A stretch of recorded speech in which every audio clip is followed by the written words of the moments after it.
मनोचिकित्सकों की टीम ने जब उससे बात की तो पता चला वह एक प्रकार की दिमागी बीमारी जिसे कंडक्ट डिसऑर्डर कहते हैं उससे पीड़ित है। इस बीमारी की वजह से उसे दूसरों को दर्द देने में मज़ा आता था, लेकिन यह डिसऑर्डर दूसरे लोगों के लिए कितना बड़ा अभिशाप बन गया, आइए जानते हैं आज के इस वीडियो में। बिहार के बेगूसराय के मुसहरी गांव में जन्मा अमरजीत साडा। मुसहरी एक पिछड़ा हुआ गांव था जहां आधुनिक संसाधन नहीं थे, जहां एक तरफ 20वीं सदी में लोग टीवी, फ्रिज और इलेक्ट्रॉनिक आइटम से अवगत थे, लेकिन मुसहरी गांव में ये सब कुछ नहीं था। वो खेती भी बैलों से करते थे। साडा परिवार भी गरीब था, लेकिन साडा परिवार बहुत बड़ा था क्योंकि उनके मौसी, मामा, चाचा, चाची, ज़्यादातर रिश्तेदार यहीं साथ में रहते थे। गांव के सभी लोग आपस में बहुत घुल मिलकर रहते थे। वो एक दूसरे की तकलीफ में मिलकर साथ खड़े होते थे। अमरजीत के घर वाले उसके जन्म से बहुत खुश थे। अमरजीत थोड़ा बड़ा हुआ तो उसने अपनी माँ से एक खिलौना मांगा। साडा की माँ ने उसे गले लगाते हुए बोला, बेटा हम गरीब हैं, हम खिलौने अफोर्ड नहीं कर सकते। साडा नाराज होकर अपनी माँ को धक्का देकर वहाँ से चला गया क्योंकि वो थोड़ा गुस्सैल स्वभाव का था, लेकिन माँ बाप का वो अकेला ही था। उसकी ज़्यादातर चीज़ों को इग्नोर कर दिया जाता था। साडा की माँ अपने बेटे को रोज़ काला टीका लगाती थी ताकि उसे किसी की भी नज़र न लग जाए। साथ ही साडा की माँ ने साडा के हाथ में हनुमान जी की ताबीज बांधी थी ताकि वो बुरी चीज़ों से दूर रह सके। साडा अपने दोस्तों के साथ बैठा हुआ था। उसके और दोस्त खेल रहे थे, लेकिन वो अकेले था। साडा किनारे बैठा हुआ था। तभी उसके दोस्त राजू ने कहा कि आ जाओ अमरजीत, हमारे साथ खेलो। अमरजीत ने राजू को मना कर दिया। तब उसके दूसरे दोस्त शंकर ने पूछा, तुमने हमारे साथ खेलना क्यों छोड़ दिया? इसका अमरजीत ने कोई जवाब नहीं दिया। तभी वो सारे दोस्त तैरने के लिए तालाब पर जाते हैं और अमरजीत को भी अपने साथ चलने के लिए कहते हैं। अमरजीत ने गुस्से से चिल्लाते हुए कहा नहीं। उसके इस गुस्से को देखकर उसके दोस्त डरकर भाग गए। अमरजीत के पेरेंट्स ने भी नोटिस किया कि अमरजीत इस समय चुप चुप सा रहता है, किसी से कुछ बोलता नहीं है और अकेले रहना ही पसंद करता है। एक दिन अमरजीत की मौसी मीना अमरजीत की माँ से मिलने आती है। वो अपनी बहन से कहती है, मैं और मेरे पति 1 महीने के लिए शहर जा रहे हैं, क्या तुम मेरे इस बच्चे को तब तक के लिए घर में रख सकती हो? अभी उस बच्चे की उम्र सिर्फ 6 साल की थी। मीना ने कहा, मैं और मेरे पति दोनों लोगों को काम मिल गया है पटना में, इसलिए मैं बच्चे के साथ नहीं जा पा रही हूँ। तब तक के लिए पारुल तुम मेरी मदद कर दो। पारुल ने बताया। पारुल अमरजीत की माँ का नाम था। पारुल ने कहा, हम जितने लोग हैं उन्हीं का पेट भरना मुश्किल है, हम कहाँ से इसका ध्यान रख पाएंगे? तब मीना ने कहा, बहन मेरी सैलरी मिलते ही मैं आपको कुछ पैसे भेज दूंगी। इस पर पारुल तैयार हो गई। मीना का बच्चा भी इनके साथ रहने लगा। सब कुछ अच्छा चल रहा था। तभी अचानक एक दिन मीना का बच्चा गायब हो गया। पूरा साडा परिवार उसकी खोज में लग गया। उन्होंने आस पड़ोस में सारे गांव में अपने सारे परिवार में खोज डाला, लेकिन बच्ची नहीं मिली। इधर बच्ची नहीं मिल रही थी और घर के बाकी बच्चे डरे हुए थे क्योंकि उनके साथ खेलने वाली बच्ची अचानक गायब हो गई थी। साथ ही घर की औरतों में भी डर का माहौल था और जैसा कि गांव में लोग एक दूसरे को जानते हैं, वो हर परिस्थिति में एक दूसरे के साथ खड़े होते हैं। गांव वालों को जब ये खबर लगी, वो सब भी उस बच्ची की खोज में निकल पड़े। सब लोगों ने मिलकर बहुत खोजा पर उसकी कोई खबर नहीं मिली। गांव वाले और पूरा परिवार उस बच्ची की खोज में लगे रहे, लेकिन उस बच्ची का कुछ पता नहीं चला। तभी अगले दिन सारे परिवार के मुखिया ने गांव वालों को बच्ची को खोजने से मना कर दिया। उन्होंने कहा, आप लोग इसमें ना पड़ें, हम खोज लेंगे बच्ची को। वो बड़े थे, इसलिए गांव के लोगों ने उनकी बातों को माना, लेकिन उनको ये समझ नहीं आ रहा था कि 6 साल की बच्ची खो गई। अमरजीत के पिता ने ना पुलिस को बताया और हम खोज रहे थे तो हमें भी मना कर दिया, लेकिन गांव वालों को लगा क्योंकि बच्चे बहुत डर रहे थे, शायद इसलिए उन्होंने मना किया हो और घर की औरतों में भी डर का माहौल था। इधर परिवार के अन्य लोग, चाचा, बुआ, मामा लोग भी अपने बच्चों को घर से बाहर निकलने नहीं दे रहे थे और अपने बच्चों का ख्याल रख रहे थे। वो अपने बच्चों के प्रति पूरी सावधानी रख रहे थे। गाँव के लोग भी साडा परिवार से कुछ पूछ नहीं रहे थे क्योंकि अगर बच्ची मिल गई होती वो उन्हें खुद ही पता चल जाता, इसलिए वो उनके जख्मों को कुरेदना नहीं चाहते थे। लेकिन गांव वाले उनकी हर संभव मदद कर रहे थे। जैसा कि वो दुख में थे तो गांव वाले उनका खेत जोत देते थे, साथ ही हर संभव ज़रूरत को पूरा करने की कोशिश करते थे। इसी दौरान पारुल को एक और लड़की पैदा होती है। घर की गई हुई खुशियाँ एक बार फिर से लौट आती हैं। घर में खुशियों का माहौल रहता है। गांव वाले भी ये देख के बहुत खुश होते हैं। चलो भगवान ने एक चीज़ छीनी तो एक खुशी दे दी। जो गया था उसकी तो भरपाई नहीं हो सकती थी, लेकिन कुछ ही पल का सही कुछ खुशियाँ तो आईं। इसी तरह इनके घर में खुशियों का माहौल चलता रहा। लेकिन 6 महीने बाद फिर से पारुल की लड़की भी गायब हो गई। लेकिन पारुल के पति ने परिवार वालों से इसके बारे में किसी से बताने से मना कर दिया। लेकिन सेम तरीके से 2 बच्चियों का गायब हो जाना, पारुल के पति का किसी को बताने से मना करना, ये सबको खटक रहा था। लेकिन वो घर के बड़े थे, इसलिए सब शांत थे। इधर गांव वालों ने नोटिस किया कि घर से बच्चे के रोने की आवाज़ नहीं आ रही है।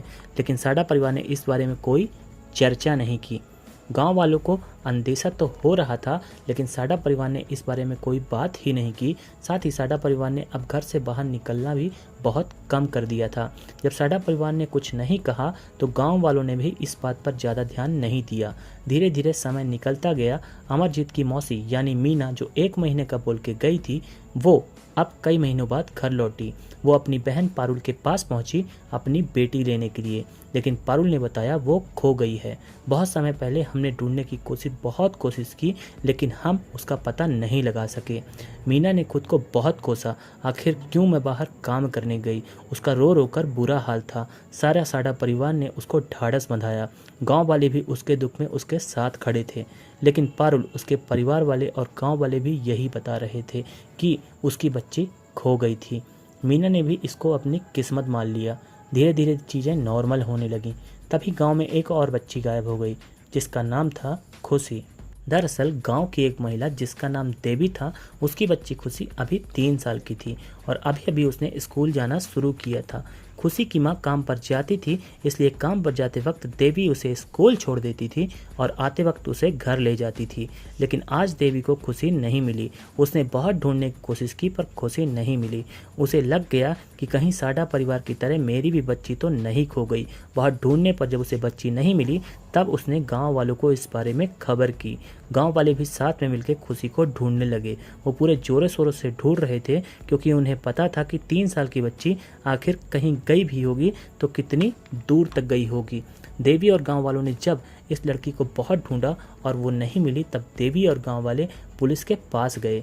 पुलिस भी खुशी को ढूंढने लगी, लेकिन उनके हाथ कुछ नहीं लग रहा था। पुलिस को देवी ने बताया कि पहले भी यहाँ 2 बच्चियाँ गायब हो चुकी हैं, जो साडा परिवार की थीं।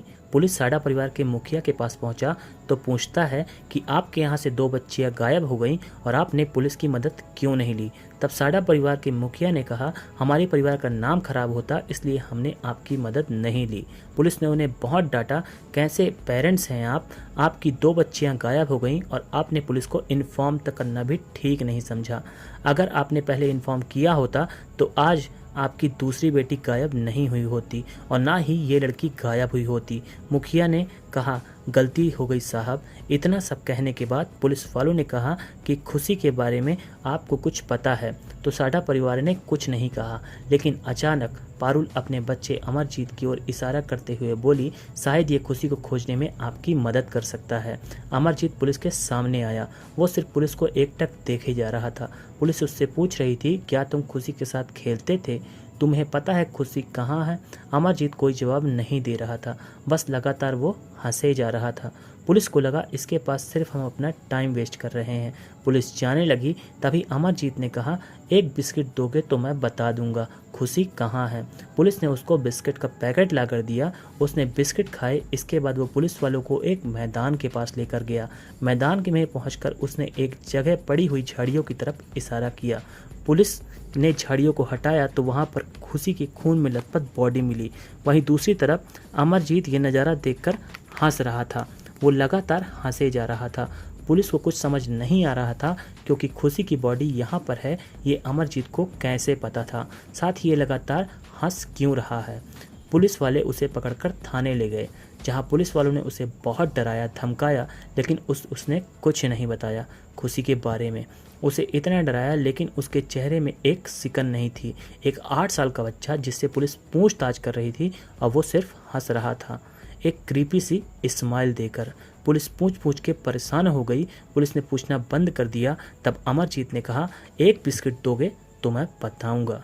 पुलिस ने बिस्किट ला कर दी तो उसने बताना शुरू किया, मैं स्कूल के पास घूम रहा था। मैंने वहाँ खुशी को देखा। मैं उसे मैदान में ले गया, जहाँ मैंने उसका गला दबाना शुरू किया, लेकिन मुझे मज़ा नहीं आ रहा था। फिर मैंने एक ईंट ली और उसके सर पर मारना चालू कर दिया। फिर मैंने खुशी को सुला दिया और ये सारी बात वो बिस्किट खाते खाते आराम से पुलिस वालों को बता रहा था। एक 8 साल का बच्चा बेखौफ ऐसी चीज़ें कैसे कर सकता है। जब पुलिस वालों ने उससे पूछा, इससे पहले जो बच्चे मारे गए थे क्या उनको भी तुमने मारा था, तब अमरजीत ने हाँ में सर हिलाया। पुलिस वालों ने साडा परिवार को थाने में बुलाया और अमरजीत के पिता से पूछा, क्या तुम्हें इस जुर्म के बारे में पता था।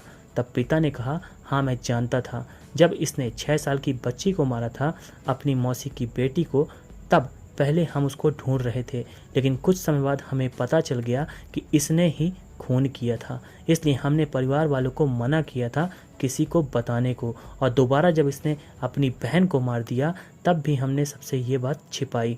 लेकिन अमरजोत के पिता ने कहा कि तब से मुझे इससे डर लगने लगा था। वहीं इसकी माँ इससे नफरत करने लगी थी, और जब तीसरी वारदात हुई तब हम दोनों समझ गए इसने ही किया है। इसलिए इसकी माँ ने इस बार इसका जुर्म उजागर किया, क्योंकि ऐसे बेटे के होने से अच्छा है कोई बेटा ही ना हो। जुर्म को छुपाने के लिए अमरजीत के परिवार वालों पर भी कार्रवाई हुई। साथ ही अमरजीत की उम्र सिर्फ 8 साल थी, इसलिए उसे बाल सुधार गृह में ह्यूमन बिहेवियर एक्सपर्ट के पास भेजा गया, जहां अमरजीत रहता था। वहां पर ना ही टीवी था और ना ही अखबार। तो फिर अमरजीत के अंदर इतना वायलेंस कहाँ से आया। बिहेवियर एक्सपर्ट ने बहुत कोशिश की पता करने की, आखिर अमरजीत के अंदर ये टेंडेंसी कहाँ से आई, क्योंकि उसने ना ही टीवी में वायलेंस देखा था और ना ही उसके परिवार में ऐसा कोई अपराधी था। इसलिए जिससे उसके अंदर ये चीज़ें आए। 18 साल से वो बाल सुधार गृह में रहा, तब तक वो ठीक हो चुका था। फिर उसे नई आइडेंटिटी देके नई जगह भेज दिया गया, क्योंकि अगर वो फिर से अपने गांव जाता तो लोग उसे डर और घृणा से देखते। इसलिए उसे कहीं ऐसी जगह भेज दिया गया जिसके बारे में कोई जानता ही नहीं। तो ये थी कहानी भारत के यंगेस्ट सीरियल किलर की। इसकी कहानी भी द डेडली डजन बुक में दर्ज है, जिसमें 12 सिरफिरे सीरियल किलर्स की कहानी दर्ज है। इस कहानी से एक चीज़ तो समझ में आती है, जब बच्चे कुछ गलत करें तो उन्हें इसके लिए डांटें, ना कि उसको इग्नोर करें। जय हिंद, जय भारत।